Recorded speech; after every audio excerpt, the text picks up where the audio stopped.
Not every problem deserves a solution.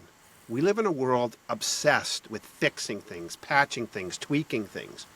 But here's the uncomfortable truth. Some problems are merely distractions, dead-end rabbit holes that consume time, energy, and resources, while real, worthy battles remain often neglected in our lives, unattended to.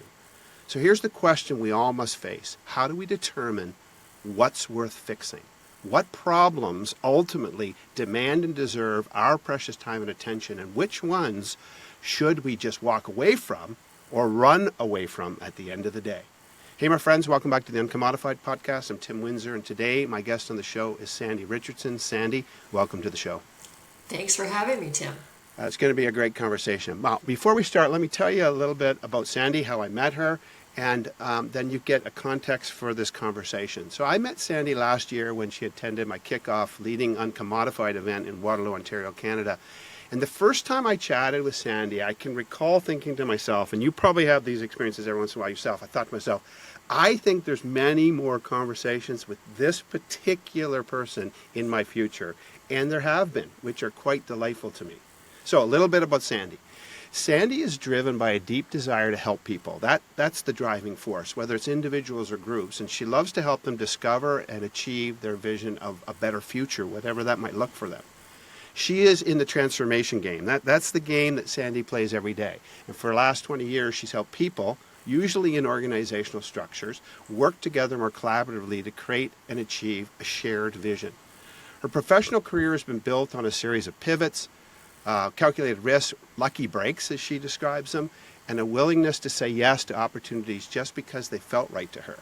She's a learner, absolutely. She's an explorer. I've seen this. She's a question asker, great question asker, in fact, analytical thinker, innovator, disruptor, creator, and an artist who's standing right now on the precipice of her next, not all yet figured out adventure. Now, Sandy, I'm looking forward to this conversation, and this is an uncorked conversation, sort of my favorite ones. And so these always start with just uncorking a drink. So I got a question. What are you drinking today? Tonight I am drinking the Perrier Mojito. Perrier Mojito. Ooh, that sounds good. It's a faux mojito. Oh, FOMO. It's FOMO faux. mojito. It's a Okay. FOMO. Well, you know what? In celebration of that, I'm going to open this up, and I'll tell you what this is. This is sort of faux, but not quite, almost. This is called a Near Zero. Okay. And it's from the Lake of Bays up in Huntsville, about 3 hours north of here. And this happens to be their New England IPA, and it's 0.5%. It's a very low alcohol, 25 calories, and I actually have them shipped down to me because I've been trying to find a decent sort of non-alcoholic beer, and I have to admit I've tasted a lot of disgusting ones. And this one here, this one here is one of my favorites. So cheers to you. Cheers to you. It's actually quite drinkable because most of them are, they're just terrible, to be honest. So, all right, enough about that. Enough about my drinks. All right, back to the conversation we want to have. Sandy and I are going to chat about how to understand and identify problems. That's what we're going to chat about.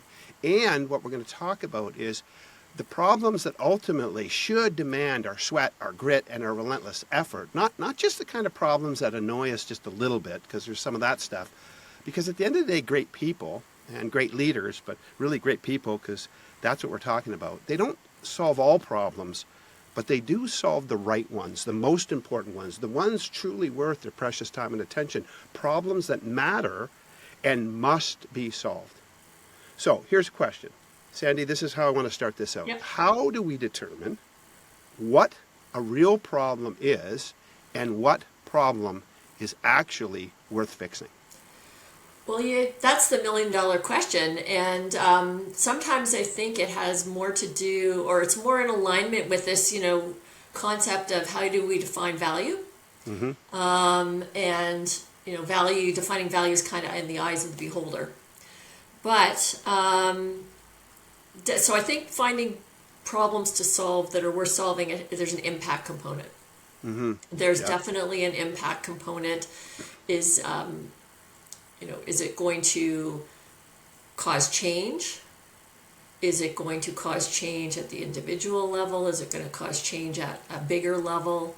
The question I think about a lot is, does that materially change the impact? So is impacting more people more impact than impacting one person?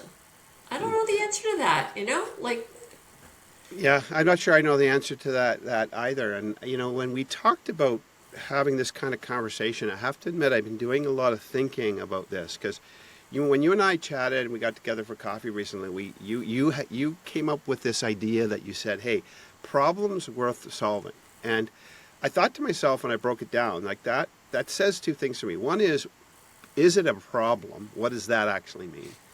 And the other thing is worth solving. Again, it's a very small question, but I think it's actually quite deep and fascinating. So let's talk about problems for a second. sure. So, not all problems are probably worth our time and attention, no doubt. And probably not all things that we call problems are really problems. So how do you sort of work through this when you look at your lens of whether you're working with an organization or whether you're looking at macro society, you're looking at the future about what you want to do, even in your life and business of, how do you sort of say, I think that actually is a problem as opposed to, it's a minor irritant, a small little issue. Yeah. Well, I think for me, a problem implies a gap. There's something and an opportunity to fill that gap. So, but I think that's the first thing is that problems present a gap. Something's not there. A need's unmet. It just could be that no one's ever thought of doing it this way, and that's a gap. So I'm a little crafty when I use the word gap because gaps can be filled in many different ways and can present in different ways as well. But I think that's the essence to me is there's a gap that needs to be looked at. Yeah, and I think that's an interesting way of looking at it. And unfortunately, I think there's a lot of gaps. If I just use that, I think there's a lot of gaps or areas that don't seem connected, and there seems to be no bridge between them in our world, in our society, in our community, in our businesses. When we look at these things, and and society's going through such massive shifts that I wonder, do you think that some of these things that were just small gaps are actually now becoming chasms? They're becoming larger sort of divides and schisms, and maybe is that partly what turns something in from a minor irritant or an issue into a problem when it seems like it's not just easy to bridge anymore? That's a really, really interesting observation. And, so does something, so two things I think of is first, how do we get from small to big? Mm-hmm. How does that happen? And then if something goes from small to big, then you start looking at actually what's the cause of it becoming a big gap? And that's really the problem to solve. Or part of the problem that needs to be solved is not necessarily just addressing the thing that's sitting in front of you. It's also solving how did we get here? How did we actually get here? That's a good way of looking at it because now when I think of it logically, if there was something that was a bit of a crack or schism, and now all of a sudden it seems to be a much larger sort of a walk between these places. Mm-hmm. To your point, understanding what's causing that gap to widen, that problem to become bigger, is part of the solution, because if we can't sort of get it back into a point where it's a bit more manageable, it's probably far too big for most of us. Even if we collectively get on it, that thing becomes so big, so wide, that it seems almost insurmountable. Yeah, and also I think that's a really good point. And what I've seen through my career as well is if you don't address the how did we get here, even if you fix the gap or solve the gap now or infill it a little bit, it's going to crack open again. And so you're not really, you're only putting a Band-Aid on things. And if we really want to change or fill the gap so that we can move on and tackle different things, address how we got here. And solve that. Yeah, well, that goes back to causal connection. I mean, at the end of the day, if you can't figure out what keeps bringing you to this thing, the chances are we're going to recreate it again and again and again. And and maybe, by the way, that's where that word stopgap comes from. we put a stopgap in place and we think that we've stopped the widening of this, but in fact we keep walking back over and over, or maybe recreating this problem and this gap in our businesses or in our lives, in our society, over and over again, where we become, in a sense, part of the problem, or maybe the problem creators, unbeknownst to ourselves if we're not careful.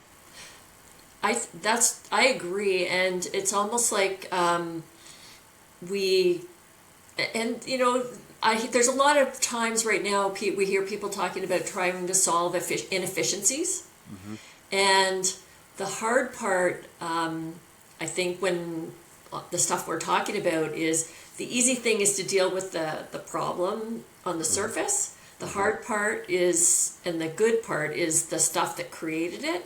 But if we don't get at the root cause and solve that, we're going to be inefficient, because we're, like you say, we're going to just keep coming back and revisiting it, and we don't create the space to move to the next important thing. Yeah, yeah. And again, if you're listening in, I'll just again remind you, I always say that you listen for a reason, and my challenge to you today is to apply this conversation to whatever world you live in. You know, you might be starting to think about a gap in your family. You might be thinking about a gap in your community group or your community or society in general. You might be thinking about a gap in your business. Wherever you're starting to see that thing, these are just some really good questions to ask, because at the end of the day, part of our focus is what problems are really worth solving. And some of them maybe are not worth solving, or in fact, maybe some of them are nested. If we solve one, we solve another. Maybe there's an interconnection in those problems. So let me ask you, when you look at macro problems right now, Sandy, in life or business, that you're starting to say, you know, here's a problem I'm seeing, and I think it's worth solving. I have a couple that come to my mind, but I'm interested, what comes to your mind when you say, this is a problem I'm seeing? And it's a gap, and maybe a growing gap, and I think it's worth me solving or somebody solving. What problems come to your mind right now that you think actually are worth solving and worth your time and attention? Well, I mean, I think I definitely look at just inequality and the furthering distance between people and their economic well-being. And I look at some of the things that we're putting in to try and solve that, but we're solving the surface problems. We're not looking at what really causes poverty, what causes income inequality, social determinants of health, things like that, like really getting down into the root cause. It's hard. And I guess the other thing I look at is feeling like there's more and more disconnection in the world. Yeah. There's always been disconnection. Things working in silos, people not talking to each other, things like that. So that's just another thing that I notice, is that it just feels like it's just getting bigger and bigger, and everybody's so busy. Yeah. And it requires us to sit down and listen to each other, but everybody just seems so busy and not have time for doing that, and it's just that worries me. Yeah, it is. And you know, and going back to just, I think the big piece when I think of problems worth solving, I think one of the challenges is that it is rather easy and simplistic to be a symptom soother, to soothe the symptoms, to take the pain away from myself or you or others in maybe even a very tangible way in the short term, or sort of mute or mitigate that pain for a season. But that is an unwise strategy, because at the end of the day, I mean, if we just think about it in our own bodies, you know, I could have a headache right now, and that headache could have multiple causes. And if I'm not careful, you know, over time, I keep having this persistent headache, let's say, and I don't, I'm just using an example, but, you know, I have a persistent headache, and I'm going to soothe that symptom, and I'm going to take Tylenol or Advil day after day after day after day. Even though the bottle says don't persist and do that after so long, I'm going to take it day after day after day. But one day I might decide, you know what, there's something else maybe going on here, and maybe there's something has to be different, and I go to the doctor, and, you know, God forbid I find out, in fact, I have a brain tumor. You know, I've just been soothing a symptom of something that clearly is a problem worth solving. But actually, I'm actually masking the problem so that I can put up with it, endure it, pretend it's not there, whatever. So then that actually keeps me away from finding the real solution and the problem really worth solving. And I have a feeling that in society sometimes we sort of do that. And I think unfortunately it's the curse for politics and politicians, in that they are master symptom soothers. And people are mesmerized and placate to that, and you know, we laud people because all of a sudden we feel a relief of, quote, pain, and we assume and we make a connection to say that means the problem's gone away. But sometimes we're just muting the problem, dulling ourselves to the problem, and it's getting bigger and bigger and bigger underneath our feet. And I think that if we're not careful, all of us at some point are apt to do that and might even be guilty of that. Oh, I think it's human nature. I think it is human nature. We go for quick wins. We go for quick solutions, and it's probably sort of an evolutionary thing or something, you know, back there. It served us at some point. Yeah. As you were talking, I was thinking, you know what, I think another hallmark of problems worth solving is persistency. So, you know, if you are able to solve a problem with a short-term solution and it doesn't come back, then yeah, move on. But if something keeps coming back, that's telling you something that you need to dig a little deeper, and it's persistent, and there's something going on here that is worthy of examination. Yeah. And to really understand what's going on, and then it's like keep your mind open and start exploring it and say, hey, you know, what could be going on here, and let's understand it. Yeah, and you know, it's interesting because I have a unique opportunity. Maybe I look at it in my own business, when I look at my career. You know, I've been a consultant for a long, long time, and I've worked for some other people as an employee. I think maybe 3.5 years of my whole career, and I'm going to turn 60 this year, so it's been a while. And I feel like in some ways, in the industries that I consult in, the older I get, actually the more valuable I become, because of my deep understanding and knowledge, because a little bit of the mesmerization of the consultant. Sometimes I say the same thing as everybody else, but because they're paying me more, sometimes it's more valuable. I don't know how it works, but it does.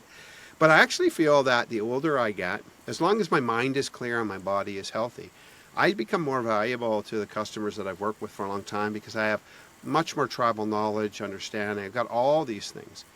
But I think I see a counter thing happening in a lot of places. And I would say not so much in the places I consult with, to be honest, because I think they got some of this figured out. But I was talking to somebody recently, they were talking about this story, and I was getting the sense that, you know, maybe my lived experience as a consultant of feeling more honored and more valuable as I, you know, get a little bit more wisdom, age. I think that's called wrinkles.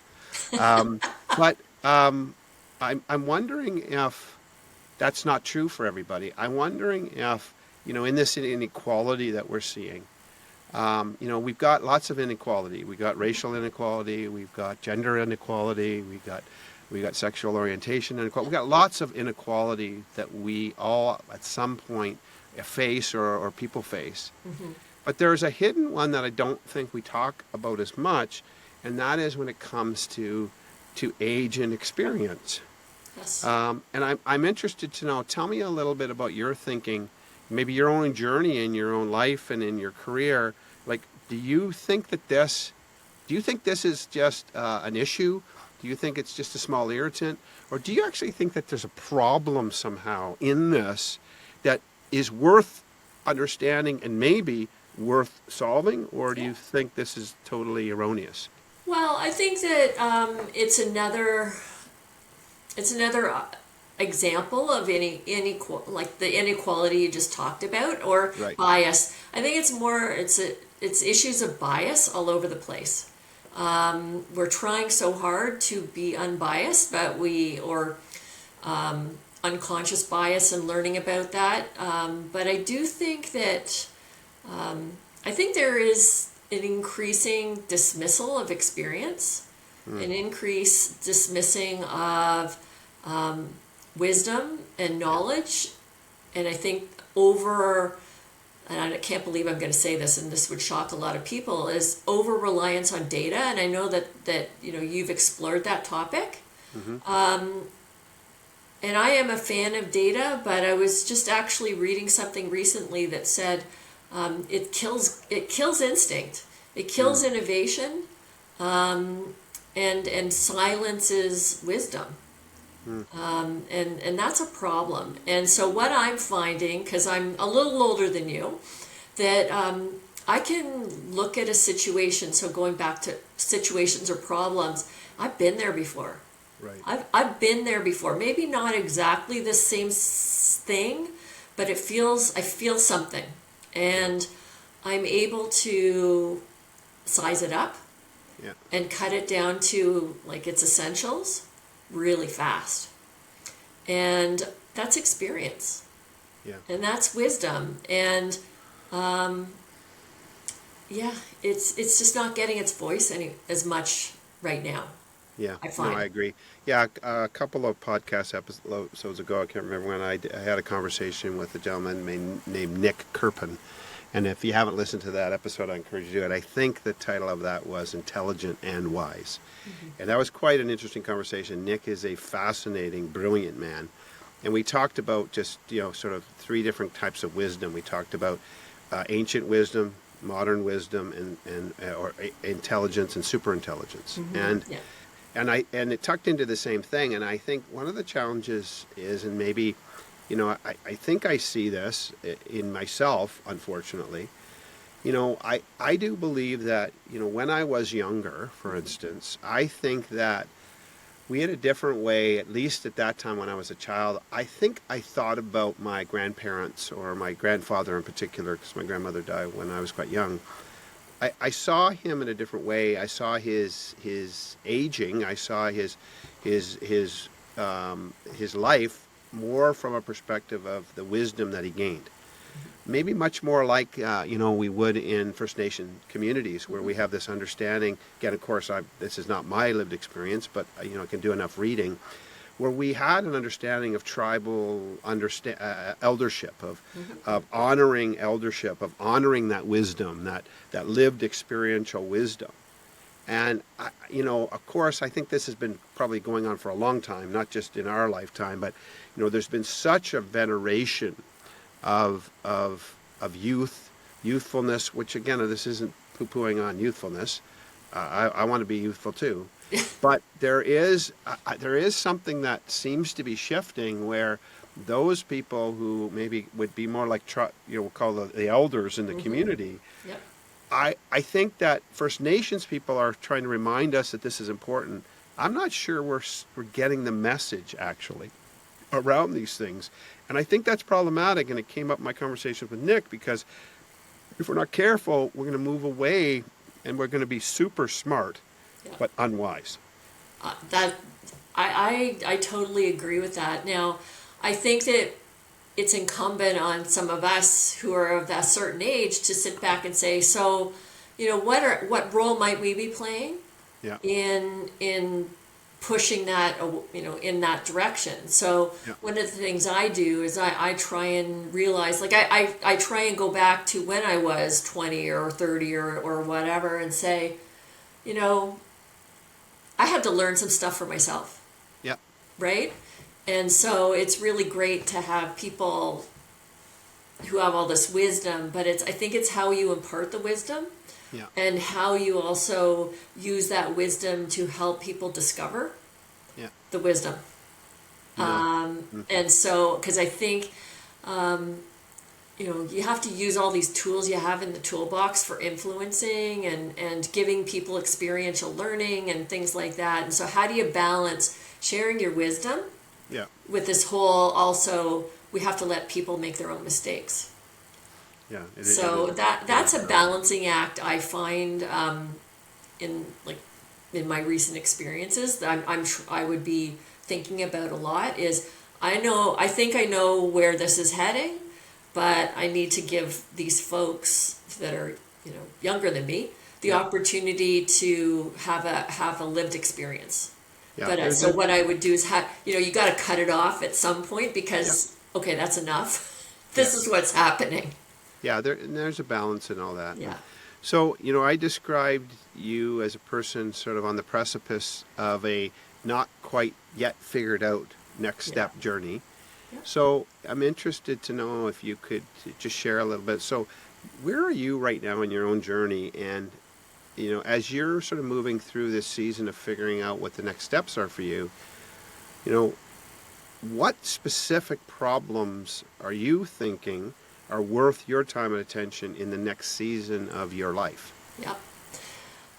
Yeah, so I've just to back up a little bit, I had worked similarly to you as a consultant for 15 years.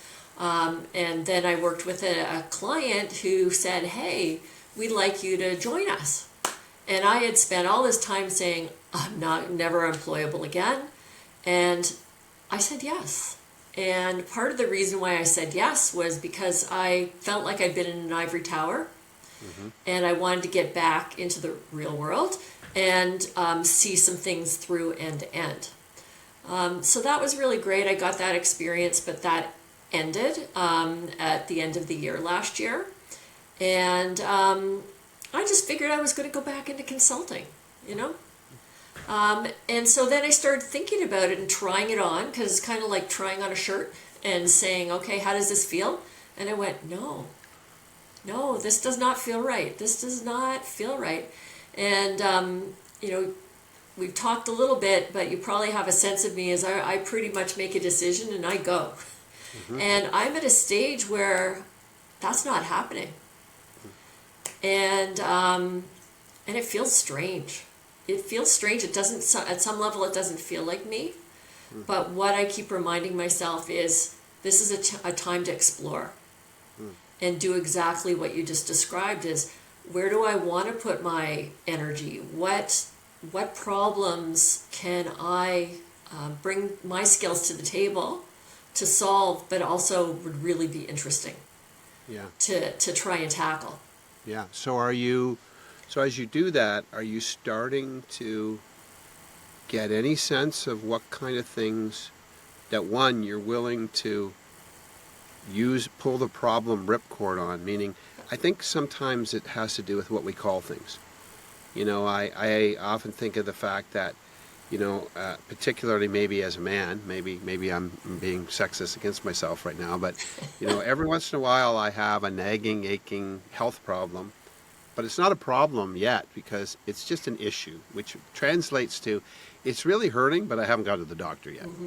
Now, when I have a health problem, when it gets to problem status, code red problem, I think it's probably time to go to the doctor. But I think sometimes part of the challenge is what we call things.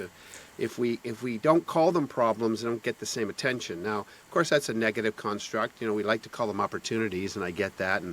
But there are also, then there's these issues. Issues are, I often hear companies talk about issues, and that's code language for we've had this for 8 years. We've had this issue in IT, this issue in human resources. That usually means I say, well, so how many decades? Check it out here.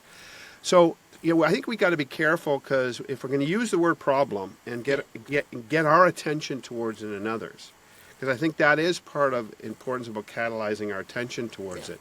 Because problem seems to have a sense of urgency about it.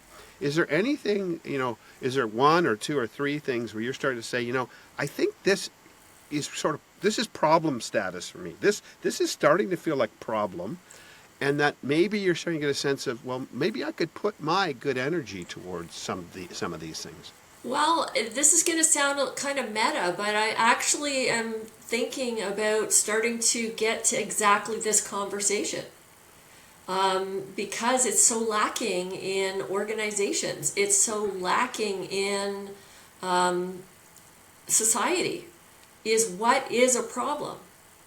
Like who's seeing what problems and how are they going about trying to solve them, so that we can start learning from others who are forging ahead and solving problems, so that we can maybe get a bit of a blueprint for how we can recognize problems and then start solving them, probably not by myself, probably with others. Yeah. So I think it sounds, like I said, it sounds kind of heady and egg-heady, but I think it would be really actually practical, because this topic we're discussing has been an issue for a long time. So there's obviously a problem in how we find and address problems. So let me just, so if I'm tracking, because this is all new, and for you listening in, I don't script these conversations, so I never quite know where they're going to go. We have a question. We started with a question: what's the problem, and how do we decide if it's worth fixing? That's the macro question. Other than that, when I do these conversations, that's maybe why I drink. I got to figure it out on the way. I don't know what it is, Sandy, but I got to figure it out. So let me just understand. Are you thinking about maybe then one of the things that you see yourself maybe giving some time and energy to is maybe bringing together a group of people somehow to start these conversations about, hey, what is a problem? What do you see as a problem? And actually think tank a little bit together about, okay, what does it look like if you solve that? And then really challenging people, maybe asking them a subset of questions. Is that sort of one of the things you're playing around with? That's one thing that where place it could go. That's actually a really interesting idea. Like I think about social services, for example, or solving poverty. It requires multiple groups of people to get together and agree it's a problem. Pretty much everybody agrees. I'm using poverty as an example. That's a problem. But then starting to talk about, what's the root cause? How do we think we can solve it? What part do we want to try and lop off now? Trying to catalyze some of those conversations. Yeah. So I think that's one route. But again, like I said, I think that there's something around how do we recognize a problem? Yeah. And how do we then, what's a process or method or whatever to solve it, and what that really works in the real world? I mean, you and I could go and download a whole bunch of books on creativity and things like that, and there'll be theories about how creativity and ideas happen and things like. I want to know how it happens in the real world. I want to talk about how it works in the real world and talk to people that have tried something and it hasn't worked, as well as people that have tried things that have worked, and really get into what was the real problem you were solving and how did you do it. I like the idea. I think one of the problems in this conversation is when we look at something that gets to problem status in our lives, it usually means it seems big, daunting, and scary. It usually means that it seems much more stronger, bigger, faster than we are. Yeah. And I think the challenge becomes is that we then struggle with the insignificance of our contribution. I actually believe it's like it seems to be an impressively evil force that convinces you and I that the small contribution that we can make is so insignificant that we should not even try. And then the cumulative effect is that my insecurity, your insecurity, the evil, impressive voice that tells us, this is too big for you, Tim, this is far too big for you, Sandy. Then what happens is that we get paralyzed and then we do nothing. And then you and I have identified in some ways the same big problem. But the big problem somehow, it's like it's like a presence or a force or almost an entity, and it convinces me that what I would do would be insignificant. It convinces you that what you would do would be insignificant, and then you and I do nothing. Yeah. And then, and I think that's the challenge. I think the problem is that we are convinced of our own insignificance, that what I would do would be so little that it could have no effect. And then at the end of the day, good people look at these problems and no one does much about them. I have a feeling that's what happens. I think there's a ton of truth in that, and I think that people need to know that things are the way they are because systems are in place. Yeah. There's systems all over the place, and it feels like if I try and change the system is going to beat me down. And at some level that's true, but I think you had the magic idea, and I've seen this work in business, is if you can get a few people that want to make a change and connect them, Yeah. and give them the space to work together, but also the camaraderie, and the support, then that can sustain the change and start growing the change, but you're not doing it yourself. You're connected with a community of people that feel the same and are working towards the same thing. Yeah. And so I think that's a big key, is what's the problem, and then who else is thinking about it, and how do we all band together and start think tanking and then acting together. Yeah, yeah. So one of the things you're starting to think about as you sort of go into this season of transition, you're thinking about maybe part of the future for you is try to figure out how to gather people around and come together to strategize around how do we identify problems, and then how do we begin to act upon them. So that's one of the things. Yep. Anything else in this sort of season of not sure what's next yet season, anything else that you're sort of beginning to tuck into and say, hey, you know what, this is something else I see that's a bit of a problem, and maybe I could put my hand to that. Yeah. Well, I have been going back to what we discussed a little while ago. I have been thinking about, what about mature adults? Like, what about those people in the 50 to 60 range, even 45 up, that are finding themselves out of work? It's hard to find a job. Is job the only alternative that people should be looking, or what are the opportunities beyond employment? And how do I tap into that? So if I think about entrepreneurship, we've got lots of programs for youth, women, immigrants, everything. That's great. Those are all communities that need support. What about the mature adult? Yeah. So that's something else I'm thinking about. But really at this point, I'm just still in do people even recognize it? Something's there. Yeah.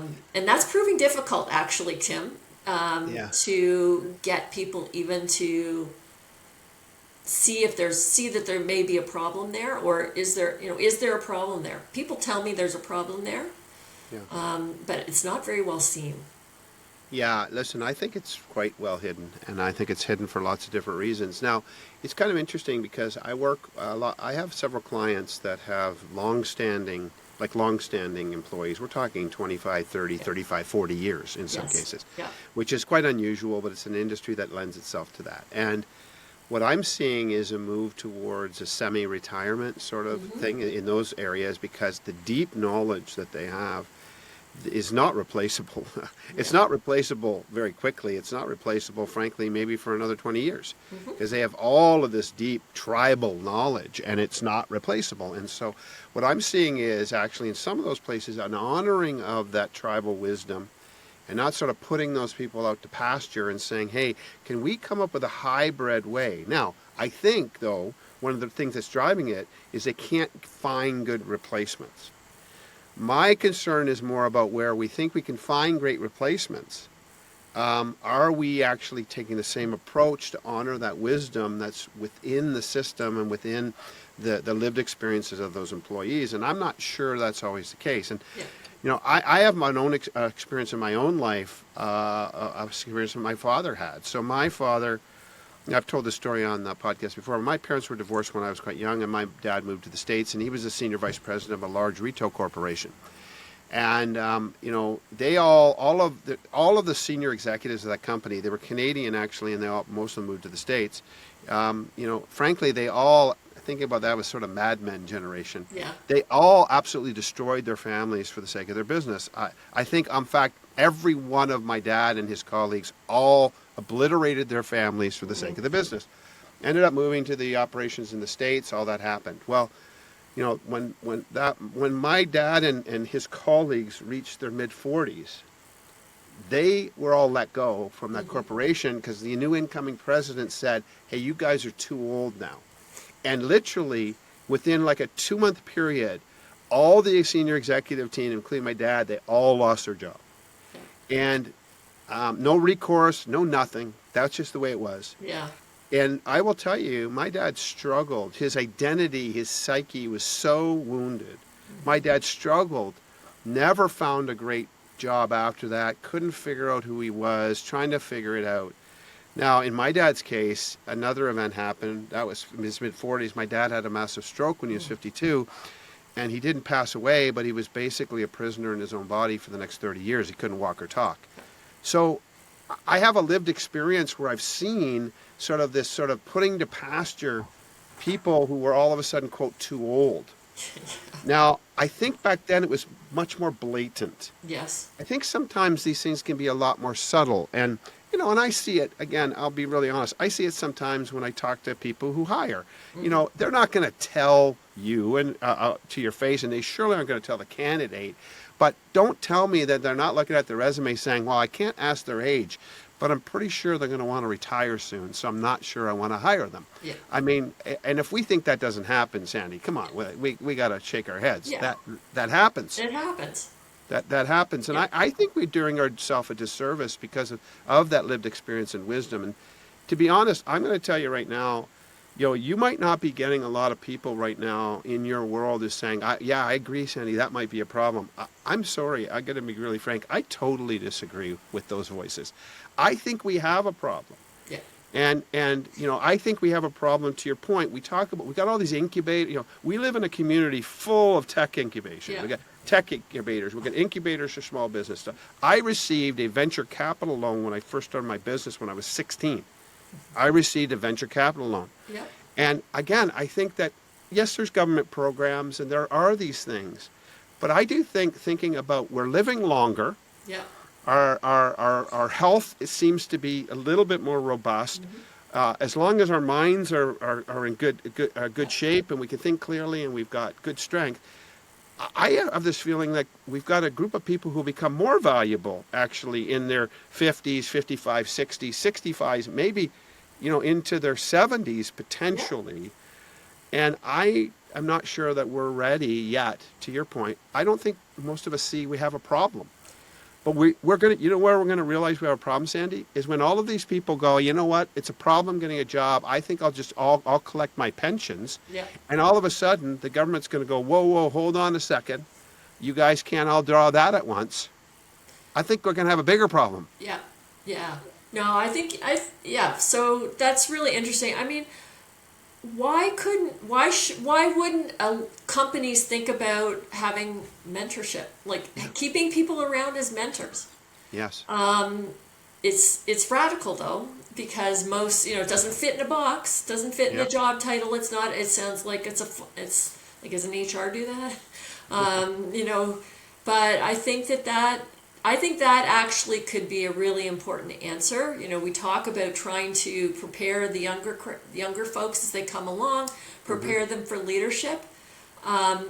Why couldn't, I know people have mentorship programs, but it's off the side of your desk. It's, you know, the VPs being a mentor as well as doing a job. Why not keep some people around who have excelled, have the wisdom, and have mentors? Have mentors. That's your job.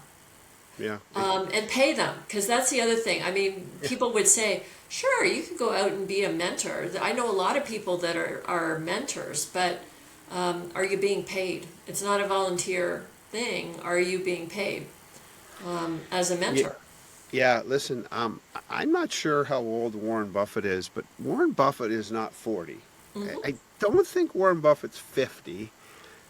He's got to be solidly in his 60s, maybe older. I don't know. I think older, yep. But I'll tell you something, fairly wise. Yes. Crafty creature he is. He's a wise and crafty creature. solidly, clearly in his clear mind, great thinker, wise beyond his years, even at his age. Yeah. And again, maybe because he's so successful and he has a lot of money, we all go, yeah, you know what, that'd be a great mentor. Yeah. But maybe, again, we need to rethink this. And, again, if you're listening in, we're sort of focusing in a little bit on a problem that we're sort of thinking about right now. And again, I don't want this to be singular. This may not be the problem you see or the one that you want to solve. So again, I'm going to challenge you, you know what, go find your own problem. Okay, seriously. And by the way, can I encourage you as listeners, if it's a problem, stop bitching and complaining about it and get off your ass and do something. Again, if you are going to tell me that something's a problem for 10 years and you ain't going to do anything, that's not a problem. Okay? That's a small annoyance. So if you see a problem around you in the world, if you don't like something, then get off your ass and ask yourself what positive contribution can you make to solve it. And unless and until you do that, frankly, stop bitching and complaining, because we have far too much of that. I mean, it's like going to the baseball game. I don't even go to the baseball game anymore because, the guy behind me who's like, with the beer belly, 2 beers and a hot dog, he can hit better, catch better, bat better than everybody on the team. Problem is he can't get his hot dog out of his mouth to get down and play the game. And I don't have a lot of respect for that. And so again, I just want to be clear. Find a problem, but then challenge yourself to do something practical, however small it is. If it's a problem and it's worth solving, don't just wait for somebody else to solve it. That's the macro takeaway for me for this conversation, Sandy. And that's my challenge to myself. Frankly, respectfully, Sandy, it's my challenge to you. Yeah. And it's my challenge to everybody listening is once something becomes a problem in your mind, let's not leave it up to somebody else. Let's ask what small contribution we can make. Maybe it's this problem we're talking about. Yeah, and I let's double down on that. Let's encourage people to also talk about that problem. Yeah. And what you're doing to solve that problem, because what are you doing when you do that is you're searching for others that see the problem too. Yeah. And so that you can start joining forces. Yeah. Don't just see the problem and do whatever you're doing. Like, great, you're doing your thing to solve the problem, but see if you can start building a coalition of people that are like-minded, because every time you get one more person on board, you're multiplying the impact of what you can all do together to solve that problem. Yeah, no, totally agree. Listen, Sandy, I appreciate the conversation, and what I would really want is that as a follow-up to this conversation that we're obviously letting a bunch of people eavesdrop in on, which is one of many of the conversations we've had, and we're going to have more. I definitely want to follow up this conversation with you. I would like to have a different conversation about, okay, so what does this mean? Yep. And at some point, it's going to be, hey, Sandy, what are we going to do about this? What can we do about this problem or any other one? Listen, I'm up to. I'll sign up to work with you and strategize with you about any problem. You're a very clear thinker. You're a very smart woman. You've had a lot of life experience. You're very passionate. You're very articulate.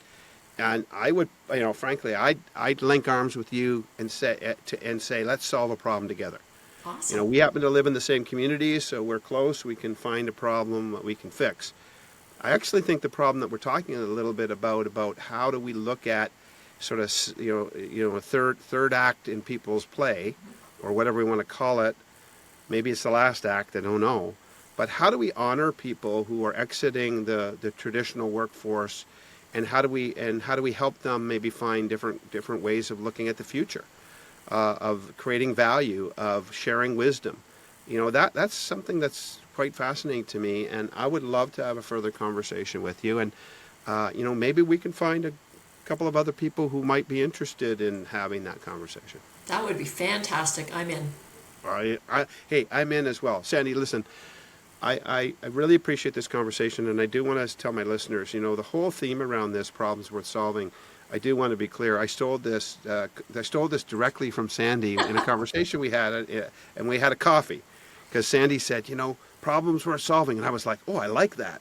So I just want to be clear. I stole that from Sandy, but I like it, and I'm going to keep using it, because I have to challenge myself, because sometimes I get complacent too. Sometimes I bitch and complain a little bit about what I don't like around me, and then I actually don't do anything about it.